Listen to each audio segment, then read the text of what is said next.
우리 인생이 희노애락이라고 하는 네 가지 감정을 느끼면서 살아가고 있습니다. 곧 기쁨과 노여움과 슬픔과 즐거움이죠. 그런데 우리 인생이 살다 보면은 즐거움보다는 슬픔이 더 많은 것 같고 기쁠 때보다는 속상할 때가 더 많은 것 같습니다. 성공의 기쁨을 누리기보다는 실패의 기억이 더 크기 때문입니다. 이렇게 슬픔과 분노와 실패와 절망 속에서 죽음으로 치닫는 인생을 건져내시려고 부활하신 주님이 사망 권세에게 큰 소리를 치십니다. 사망아, 내가 어디 있느냐? 외치셨던 것이죠. 사망을 이겨버리신 그 권세를 가지고 우리로 하여금 부활의 주님과 함께 살기를 원하십니다. 이처럼 부활하신 주님이 끊임없이 실패하고 절망하고 좌절하는 우리 인생들에게 어떤 의미로 와닿는가? 부활하신 주님은 실패한 인생을 회복시키시는 주님이십니다. 세상은 강한 자가 살아남지만 부활의 주님은 약한 자를 감싸주시는 분이십니다. 베드로는 주님이 부활하셨다고는 하지만 주님 앞에 설 자신이 없었습니다. 1등 제자라고 자처했지만 3번이나 주님을 부인하고 저주까지 했으니 주님 앞에 설 자신이 없는 거예요. 오히려 주님이 찾아오지 않는 것이 더 편했는데 오늘로 3번씩이나 찾아오는 거예요. 주님을 따르던 일도 허사로 끝나고 이제 고기도 못 잡는다면 우리는 무엇을 하며 사나 하니 절망과 좌절 가운데 낙심하고 있을 때 주님이 찾아오는 거예요. 가장 자신이 있었던 고기잡이, 잘할 수 있을 거라 생각했던 고기잡이, 그것조차도 마음대로 안 되니까 얼마나 낙심했는지 모릅니다. 그 자리, 절망하는 그 자리에 주님이 찾아오시는 것입니다. 지쳐서 절망하는 제자들 앞에 우리 부활의 주님이 찾아오시는 것입니다. 여러분, 우리 부활의 주님은 우리가 힘겹고 절망 가운데 있을 때 우리 곁에서 우리의 마음을 이뤄줄 줄 믿습니다. 가장 고통스러운 자리, 그 자리에 우리 주님이 계시는 것입니다. 함께 있습니다. 예수께서 이르시되 얘들아 너희에게 고기가 있느냐? 대답하되 없나이다. 고기가 있느냐? 이 말씀은 다시 그물을 들고 바다로 나간 제자들을 조롱하는 말이 아닙니다. 너희들이 나를 떠나서 고기를 잡는다고? 그럴 줄 알았다. 아무리 고생해도 너희들은 헛수고야. 조롱하는 말이 아닙니다. 밤새워 수고했지만 고기를 잡지 못하는 제자들의 지친 마음을 걱정하는 질문이에요. 거듭거듭 빈 그늘만 올리는 제자들을 위로하는 마음입니다. 밤새워 그물질을 하느라고 얼마나 힘이 들었을까. 배도 고프고 지쳐가는 제자들의 마음이 얼마나 고단할까. 위로하는 마음으로 얘들아 너에게 고기가 있느냐? 고기가 있느냐? 제자들을 바라보는 주님의 마음이 안쓰러웠던 거예요. 이렇게 고기마저 잡히지 않아 살아갈 날이 막막한 현실에 제자들을 바라보면서 주님이 탄식하는 것입니다. 이처럼 예수님은 고단하고 병들어 절망 중에 지쳐가는 우리 인생들을 회복시켜 주시려고 우리 곁에 계시고 우리 함께 하시는 것입니다. 자살하려고 마음먹은 사람들은 더 이상 자신이 물러설 곳이 없다고 생각하는 사람들입니다. 죽음밖에 다른 방법이 없다면서 벼랑 끝에 서 있는 사람들이죠. 슬프고 가슴 아픈 소식이지만 2023년 한국의 자살 예방 100세에 밝힌 자료에 의하면 한국이 1년간 자살자 수가 13,352명입니다. 그 중에 80세 이상이 10만 명당 61명으로 가장 많습니다. 뭘 의미하죠? 80세 이상이 가장 많이 자살한대요. 왜 그럴까? OECD 국가 중에서 자살률 1위로서 이 OECD 평균 자살률보다 2.2배가 높습니다. 자살한 사람들의 마음을 생각해 보면 삶의 끝자락에 와서 뒤돌아보니 살아온 날이 너무나 허망하고 앞으로 살아갈 날들을 생각하니 길이 보이지 않는 거예요. 인생의 벼랑 끝에서 어떤 말로도 위로가 되지 않는 상황이죠. 누구에게도 무엇으로도 위로될 수 없는 그런 인생의 한계점에 이르를 때 그때 주님이 찾아오시는 거예요. 그 찾아오시는 주님을 여러분 만날 수 있기를 원합니다. 주님만이 진정한 우리의 위로자이시기 때문입니다. 오늘 말씀에서 예수님을 떠나 다시 그물을 들고 바다로 나간 제자들은 마지막 선택과 같은 일들을 하고 있는 거예요. 빈 그물에 연신 끌어올리며 지쳐간다는 것은 아무런 희망도 없이 절망만 가득한 상태라는 것입니다. 이럴 때 지쳐있는 제자들의 마음에 공감하시면서 힘들지? 얼마나 힘드니? 그래, 고기가 없지? 이렇게 물어보시면서 다가오시는 거예요. 사랑하는 여러분, 우리들도 살아온 날들을 돌아보며 뭐하며 살았나 싶을 때가 있어요. 무엇을 남겼으며 무엇을 이루었는지 나를 돌아보는 사람들이 나더러 뭐라 말할까? 내 인생의 삶의 뒤안길을 돌아보면서 부끄럽고 후회스러울 때가 얼마나 많은지. 저도 살아온 삶을 뒤돌아보며 주님 앞에 죄송하고 후회스러운 일밖에 없다는 생각을 종종 합니다. 가정생활도 그렇고 자녀들에게도 그렇고 아내에게도 책임을 다하지 못한 사람으로 살아온 것 같고 교회도 목회도 최선을 다하지 못하며 살아왔던 제 자신을 돌아보면서 가슴을 칠 때가 있어요.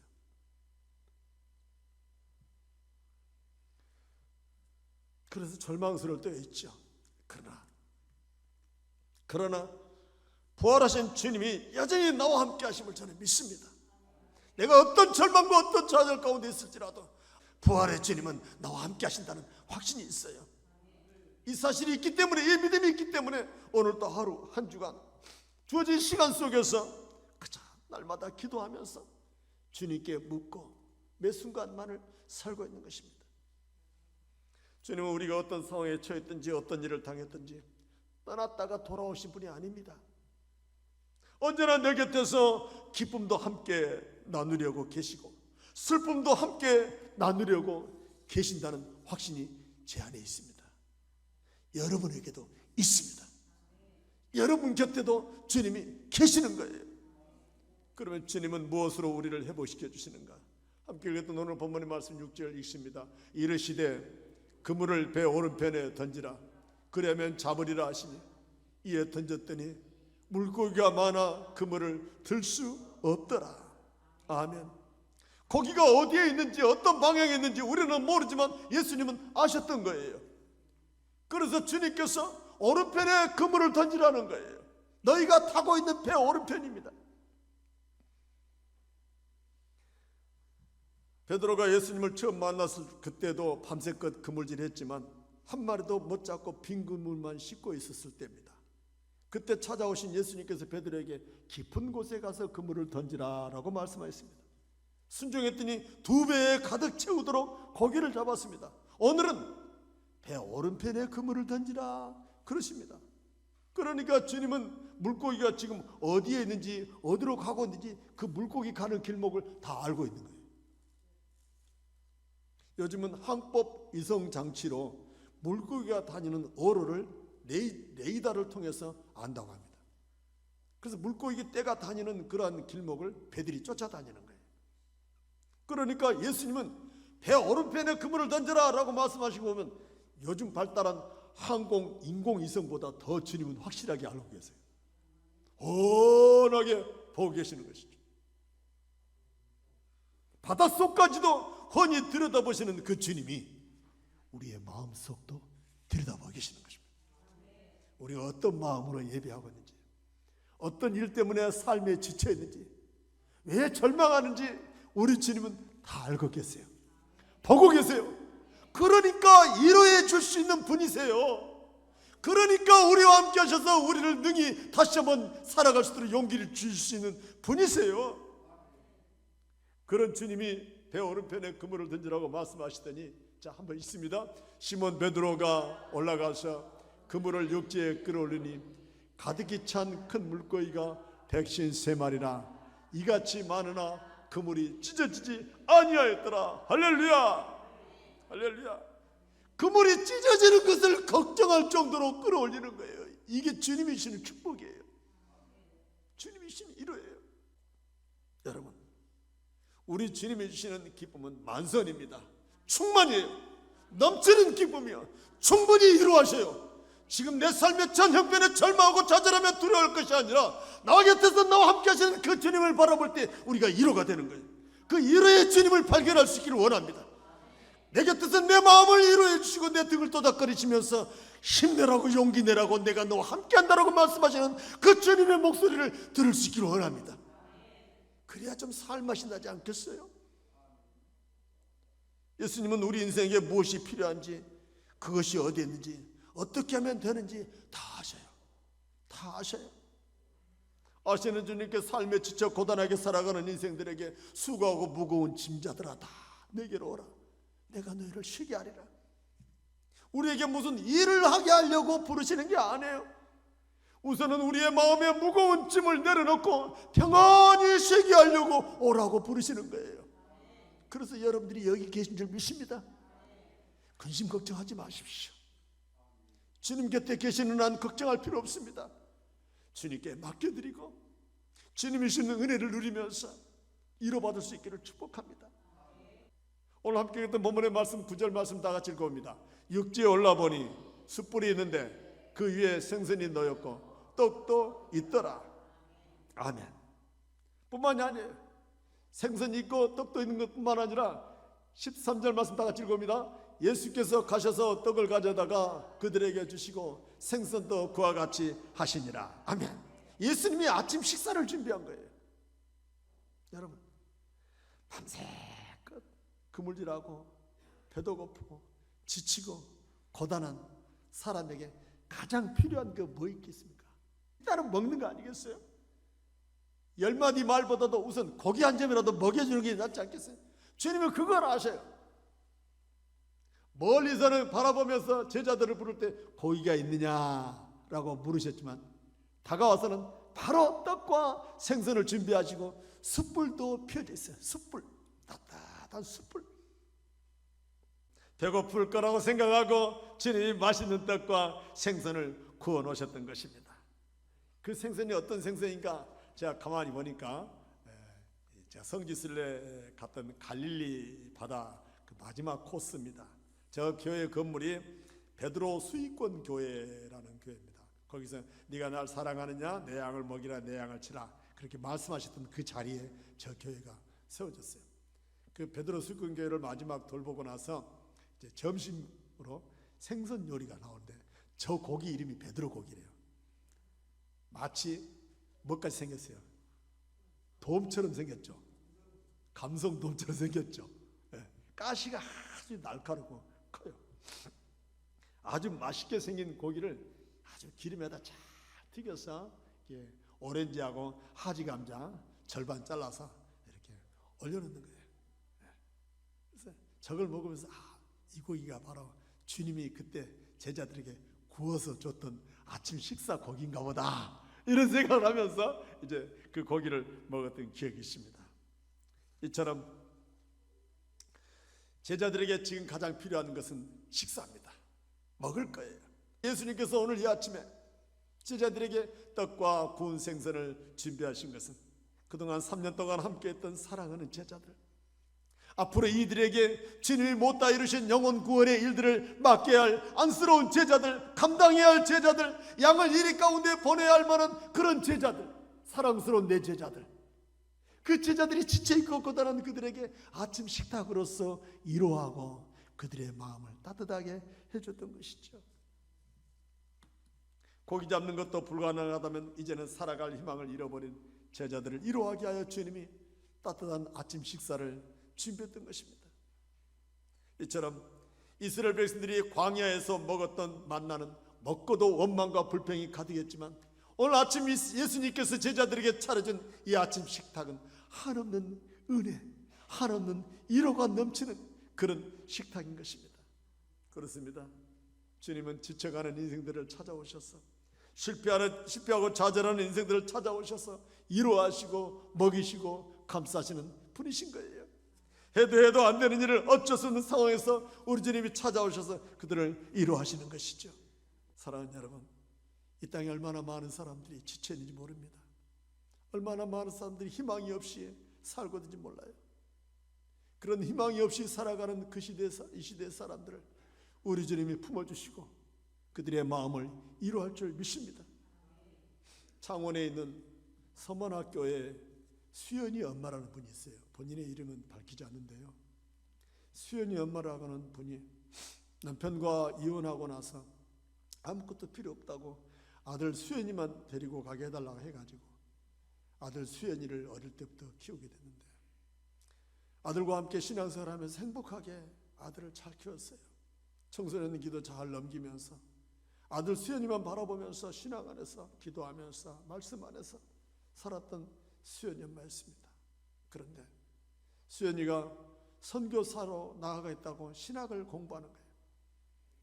고등학교를 졸업하고 신학교를 합격하고 신학교 입학 관련해서 이제 수련회를 간다고 들떠 있어 준비하는 가운데 가벼운 런닝 차림으로 집에서 나가서 시내에서 볼일을 보고 돌아오는 길에 그만 뺑소니 차에 치여버렸습니다.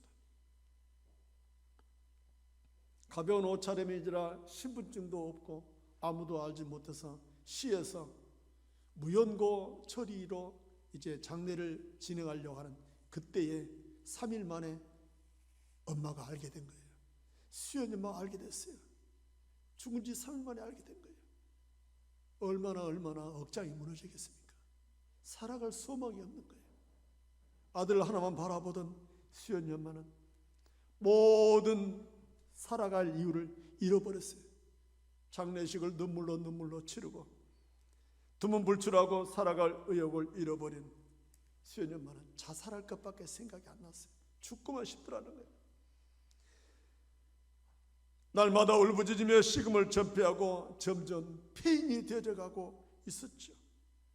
사람들이 누가 오는 것도 싫고 이러해주는 말도 듣기 싫고 기운 차릴 수 없을 정도로 기진맥진하여 지쳐 쓰러져 있는 어느 날 밤 갑자기 방 안이 환해지면서 따뜻한 온기가 싹 느껴지더라는 거예요. 빛이 비치더라는 거예요. 그리고 등 뒤에서 따뜻한 손이 수연이 엄마의 등을 딱 감싸 안아주는 것이 느껴지는 것입니다. 그리고 어떤 음성도 아닌 한 번도 들어보지 못한 아주 새로운 음성으로 부드러운 음성으로 얼마나 많이 아프니 수연이가 죽어서 얼마나 많이 힘드니 하면서 수연이 엄마에게 다정하게 속삭이는 음성이 들리더랍니다. 그래서 많이 아픕니다. 죽고 싶을 만큼 아프고 죽고 싶을 만큼 힘듭니다 하면서 울었답니다. 훌쩍이면서 울고 있는 수연이 엄마의 어깨를 더불어서 따뜻하게 감싸주시던 그분의 음성이 들리는데 나도 내 아들을 잃었을 때 너만큼이나 아프고 힘들었단다. 이 말씀이 들려오는데 아들이 잃었을 때라고 하는 그 음성을 들을 때 예수님이시구나. 하나님 아버지도 십자가 예수님이 죽으실 때 그만큼 힘들고 고통스러웠구나. 그 사실이 느껴지더라는 거예요. 그러면서 얼마나 마음의 위로가 되는지 펑펑펑펑 밤새도록 울면서 마음의 그 후련함을 느끼면서 하나님의 위로가 임하더랍니다. 그런 경험을 했어요. 그렇게 하나님이 찾아오셔서 일해 주신 거예요. 그리고 정신을 바짝 들여서 내가 이렇게 살면 안 됐지, 일어서야지, 힘을 내야지 하면서 아들 장례 치르라 수고하신 목사님과 청년 회원들을 불러다가 식사를 대접하면서 이 간증을 하는 거예요. 그리고 수연이 엄마는 아들이 가려고 했던 선교사 길을 자기가 가겠다고 신학교를 공부하고 선교사로 나가서 사역하는 그런 분이 됐다고 합니다. 사랑하는 여러분, 주님은 분명 부활하셔서 살아계십니다. 그리고 우리 곁에 계십니다. 우리가 살아갈 소망을 잃어버리고 지쳐 있을지라도 주님은 찾아오셔서 우리를 위로할 줄 믿습니다. 사람에게 위로받으려고 하지 마시고 하나님께 위로받을 수 있기를 원합니다. 하나님의 이름을 부르면서 그분을 붙잡을 수 있기를 원합니다. 친히 찾아오셔서 우리를 위로해 주시는 그 주님을 만날 수 있기를 원합니다. 우리가 살아가는 이 시대도 얼마나 많은 사람들이 힘겨운지 몰라요. 영혼을 끌어모아 투자한다는 영끌 투자 30, 40대가 지금 절망 가운데 넘어지고 있습니다. 계속되는 경기 침체로 소상공인들이 다 넘어져가고 있어요. 우리나라는 경제 12국인데 OECD 빈곤율 1위입니다.